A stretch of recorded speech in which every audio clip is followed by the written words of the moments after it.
बिलासपुर में नसबंदी ऑपरेशन से 18 मौतों के बाद अब सरकार ने दवा कंपनियों पर छापे की कार्रवाई शुरू की है।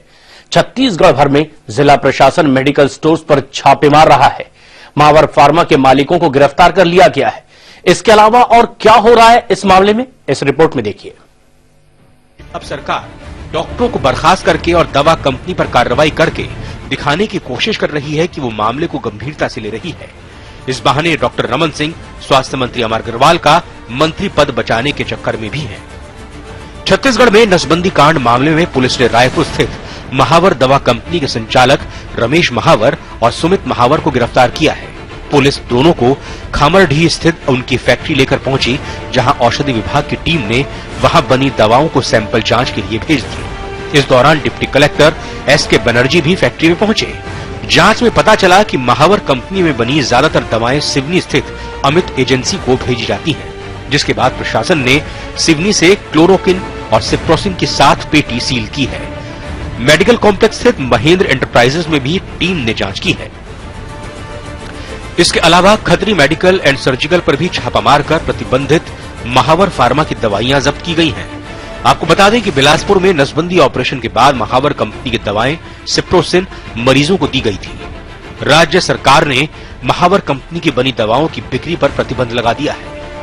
और वहां निरीक्षण के दौरान जो है काफी खामियां पाई गई हैं वहां पर, और उन खामियों में जैसे रिकॉर्ड ठीक से मेंटेन नहीं है, दवा कितनी आई है, कितनी खर्च हुई है, और उनका सही लेखन नहीं है, सही रिसर्च नहीं किए गए। इस प्रकार जो है उन लोगों ने ये पाया है कि ये कहीं दवाइयां और कहीं से आई हैं। मैंने अपना मैन्युफैक्चरिंग बता के जो है ये बेची है। इस प्रकार जो है शासन और थोक व्यापारियों के साथ इनने जो है धोखाधड़ी की है। इस पर 420 का फार्मा के जो कंपनी के डायरेक्टर है महावर फार्मा के, उनके खिलाफ कार्रवाई की। महावर फार्मा के मालिक रमेश महावर और सुमित महावर को गिरफ्तारी के बाद कोर्ट में पेश किया गया, जहां से दोनों को 7 दिन की पुलिस रिमांड पर भेज दिया गया है।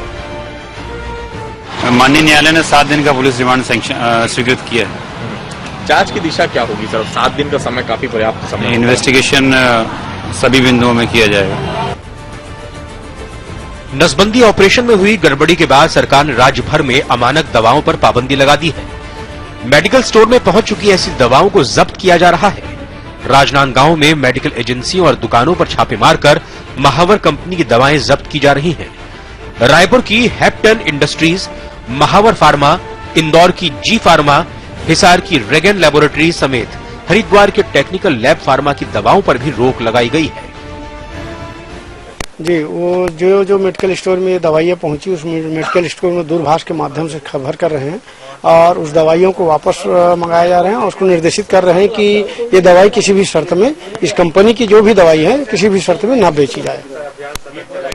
हाँ, ये अभियान जारी रहेगा, लेकिन कहाँ से दवाई निकली है और कहाँ गई है ये हमको मालूम है। इसी तारतम्य में जहाँ मेन सोर्स है, जो मेडिकल स्टोर है, जो थोक व्यापारी है, उसके यहाँ अपन जांच कर रहे हैं। दवा कंपनियों पर कार्रवाई पूरे राज्य में हो रही है। रायपुर में भी Mahavar pharma, Raipur wholesaler distributor Mahendra enterprises और जितेंद्र एंटरप्राइजेस की सप्लाई की दवाओं पर पाबंदी लगा दी गई है। खुद कलेक्टर पूरी कार्रवाई की देखरेख कर रही हैं। हर एक मेडिकल स्टोर या जो भी स्टॉकिस्ट है, उनसे हम यह सर्टिफिकेट ले रहे हैं कि अगर उनके पास कोई भी स्टॉक है तो वो हमें अवगत कराएं, ताकि हम उन्हें सीजर करके सील बंद कर सकें। और दूसरा, वो सर्टिफिकेट हमें उपलब्ध कराएं कि उनके पास इस प्रकार की कोई दवाई नहीं है। दवा कंपनियों पर सख्ती के आदेश के बाद दुर्ग में भी जिला कलेक्टर ने 30 टीमें गठित करके जिले के सभी मेडिकल स्टोर्स पर छापे मारकर महावर कंपनी की दवाएं जब्त करवाई हैं। जिले भर के मेडिकल स्टोरों पर छापे जारी हैं।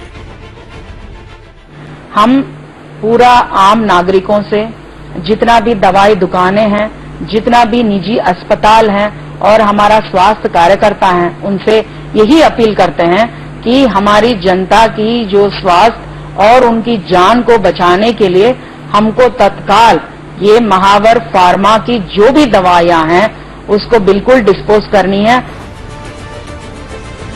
नसबंदी कांड के मामले में गलत दवाइयां दिए जाने को दोषी माना जा रहा है। एम्स के डायरेक्टर ने भी कहा है कि इन्फेक्शन से नहीं, गलत दवा की डोज की वजह से नुकसान ज्यादा हुआ। ये पहले ये जो चल रहा था कि सेप्टिसीमिया हुआ है सबको, कोई ब्रीच इन स्टरलाइजेशन की बात थी, तो जिस तरह से वो कह रहे थे कि पेशेंट्स की जो कंडीशन थी उससे सेप्टिसीमिया भी क्लिनिकली असरटेन नहीं हो पा रहा है, क्योंकि पेशेंट्स वर टॉकिंग, जो ठीक थे पेशेंट वो, जबकि उनका ब्लड प्रेशर कम था, 80-90 था, फिर भी बात कर रहे थे, उनका ब्रेन काम कर रहा था उनका। कुछ लोगों को डायलिसिस पे थे, कुछ लोगों को वेंटिलेटर पे भी थे। तो ट्रीटमेंट बेसिकली जो उन्होंने इनपुट्स लेने के लिए बुलाया था, ये ट्रीटमेंट ठीक हो रहा है कि नहीं, अगर नहीं हो रहा है तो और क्या कर सकते हैं, तो वो कुछ इनपुट्स हमने सिम्स में दिए थे। कुछ सिम्स में उतना क्रिटिकल केयर का जो सेटअप है उतना एडवांस नहीं जितना अपोलो में था, तो इसीलिए जो क्रिटिकली सबसे ज्यादा क्रिटिकल सिक है वो अपोलो में है। 26 पेशेंट थे, 24 सिम्स में थे, 17 डिस्ट्रिक्ट हॉस्पिटल में थे, और जो कुछ लोग ब्रॉड डेड थे उनका संख्या हमें मालूम नहीं, क्योंकि कल्चर कोई ग्रो नहीं किया है। WBC काउंट सबका नॉर्मल है, तो सबके ब्लड प्रेशर कम थे, सबको नोजिया वॉमिटिंग हुआ, तो ये मैंने आपको बताया है। अदरवाइज भी वही मैं बात कह रहा हूँ। तो इसमें जो हिस्ट्री और मिली थी थोड़ा सा प्रोब करने पे, वो ये था कि जिस पेशेंट्स ने जो मेडिसिन थी उसकी मात्रा कम ली है उनको दिक्कत कम हुई है, जिन्होंने मेडिसिन की मात्रा थोड़ी ज्यादा ली है उनको दिक्कत थोड़ी ज्यादा हुई है। ये थोड़ा सा निकल के आया है। अब ये पूरा जब प्रोब होगा उसमें ये चीजें सर्टेन की जाएंगी। इसके साथ ही बिलासपुर में एसपी ने टीम के साथ कविता लेबोरेटरी, कविता फार्मा और कावा फार्मास्यूटिकल्स में छापा मारा है। पुलिस की टीम ने दवा सप्लाई करने वाली कंपनी की फैक्ट्री पर छापेमार कार्रवाई की। ये दवा फैक्ट्री तिफरा औद्योगिक इलाके में है और यही फैक्ट्री सिप्रोफिलॉक्सिन दवा सप्लाई कर रही थी। इसके बाद कंपनी मालिक राजेश खरे से पूछताछ की गई। मामले के राष्ट्रीय स्तर पर तूल पकड़े जाने से रमन सिंह सरकार की मुश्किलें बढ़ गई हैं। हालांकि बीजेपी सरकार के मंत्री अब भी सरकार का बचाव करते दिख रहे हैं। केंद्रीय महिला एवं बाल विकास मंत्री मेनका गांधी का कहना है कि इस तरह के ऑपरेशन अस्पतालों में होने से महिलाएं सुरक्षित होंगी, न कि शिविरों में। मैं सोचती हूँ कि जब हम लोगों को ये करना चाहिए तो it should be institution based. ये कैंप्स के बजाय अगर हम अस्पताल के अंदर करें, which is the norm, it would be safer for the women. वहीं केंद्रीय स्वास्थ्य मंत्री जेपी नड्डा का कहना है कि इलाज और जांच में केंद्र की ओर से राज्य सरकार को पूरी मदद दी जाएगी। जेपी नड्डा ने यह भी कहा कि नसबंदी के टारगेट पर जोर दिए जाने की वजह से ये कांड हुआ, ऐसा कहना गलत है। यह जो कहा जा रहा है कि स्टेरिलाइजेशन टारगेट ड्रिवन रहा है, तो ऐसा नहीं है।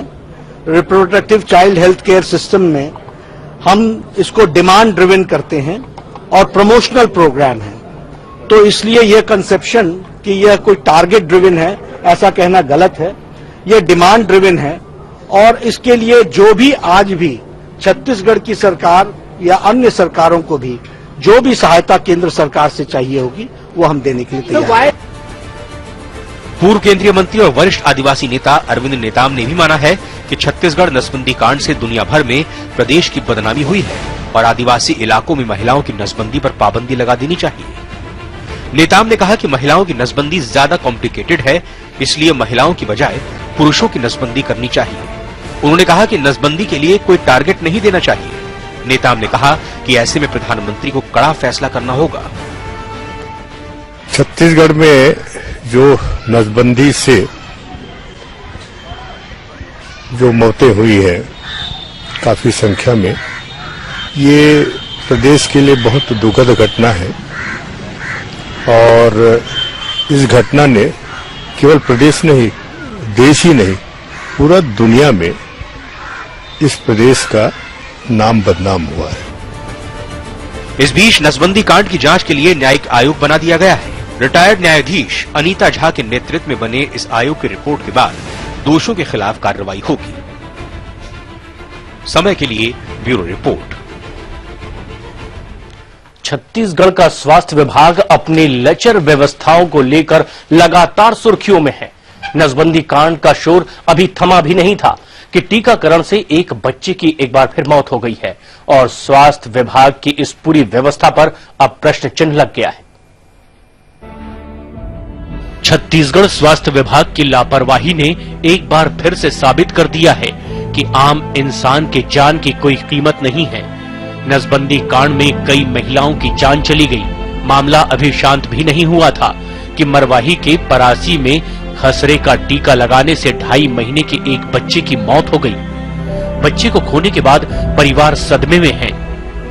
पीड़ित मां की माने तो 11 नवंबर को उसने आंगनवाड़ी केंद्र में टीकाकरण कार्यक्रम के तहत बच्चे को खसरे का टीका लगवाया था, लेकिन टीका लगाने के 1 घंटे बाद ही बच्चे की तबीयत खराब होने लगी। होंठ, गाल और तालू काले पड़ने लगे और आखिरकार उसकी मौत हो गई। कहाँ टीका लगवाने गए थे? आंगनबाड़ी मंगलवार को। तो कोई बुलाने आया था कि खुद ही गए थे आप? मैं एक के आ गया हूँ, तब फिर मितानी ना रहा, बुला के भेज रहा था। हाँ। कि डॉक्टर आ गए, मैडम आ गए तो सूजी लगवा कर बुलाए, तो फिर मैं ले गई हूँ। फिर क्या हुआ? फिर मैं 5 घंटा तक बैठा है, फिर आके ककत ने 1-2 घंटे के बाद वही है। क्यों बैठाए थे 5 घंटे आपको? कहीं धूप है अभी न लज, कहीं रस्सी आ जाये, कहीं धूप मत। अच्छा। फिर अब पता नहीं। फिर तो कोई उसके बाद आया आपके बच्चे को देखने, या फिर कोई अस्पताल का अधिकारी जब घटना हो गई तो? कोई नहीं आया। तो कोई मतलब आपने भी कहीं सूचना नहीं दी इसकी? बच्चे की मौत के बाद परिजनों ने विकास खंड चिकित्सा अधिकारी को इसकी सूचना दी। 4 दिन बीतने के बाद भी कोई जिम्मेदार अधिकारी जांच के लिए नहीं पहुंचा। समय की टीम ने जब सवाल किए तो विकासखंड चिकित्सा अधिकारी ने टीकाकरण पर रोक लगाते हुए मामले की जांच करने की बात कही। ब्लॉक में कहीं न कहीं ऐसे रिएक्शन होता है, जिले में, पूरे जिले में ये जाता है वैक्सीन, तो फिर भी उसके लिए अपन देख लेते हैं कि वो कौन सा वायल है, क्या उसमें त्रुटि थी, कैसा क्या था। तो जिस तरीके से ये लगभग 3 दिन पुराना मामला है, अब जांच कैसे संभव है जबकि बॉडी उसकी डेथ? जांच तो उसमें क्या है कि जितने बैच नंबर से आए हैं वो वैक्सीन वायल, तो उससे हो जाएगा कि सेपरेट एक तो नहीं बनेगा। और कहीं शिकायत आ रही है? कहीं से और शिकायत नहीं है। मरीजों के स्वास्थ्य के साथ खिलवाड़ की लगातार हो रही घटनाओं के बाद अब सरकारी अस्पताल से लोगों का विश्वास उठता जा रहा है, लेकिन इन सब के बीच उन मासूम लोगों का भला क्या कसूर जो स्वस्थ होने की उम्मीद लगाए इन अस्पतालों में आते हैं और आखिरकार अपनी जान गंवा देते हैं। जिस तरीके से स्वास्थ्य विभाग स्वास्थ्य के साथ खिलवाड़ कर रहा है, लगातार नई घटनाएं सामने आ रही हैं, और जिस तरीके से अभी पिछले दिनों नसबंदी से 14 महिलाओं की मौत हो गई, और आज एक नया खुलासा और हुआ है कि जो बच्चों को खसरे की टीका लगता है उसमें गड़बड़ी पाई गई है, और उस गड़बड़ी के बाद एक नवजात शिशु की मौत हो गई है। और स्वास्थ्य विभाग की जिम्मेदारी इतनी कि मामले की पड़ताल करने अभी तक नहीं आया। प्रदेश भर में जिस तरीके से खसरे और मिजल्स के टीकाओं में हो रही लापरवाही के साथ बच्चों की, नवजात शिशुओं की मौत हो रही है, इसमें भी एक बड़े जांच के बाद खुलासा हो सकता है। देखना होगा कि प्रशासन इस मौतों पर किस तरीके से संज्ञान लेता है और किस तरीके से कार्रवाई करता है। इस समय मरवाही से अखिलेश नामदेव।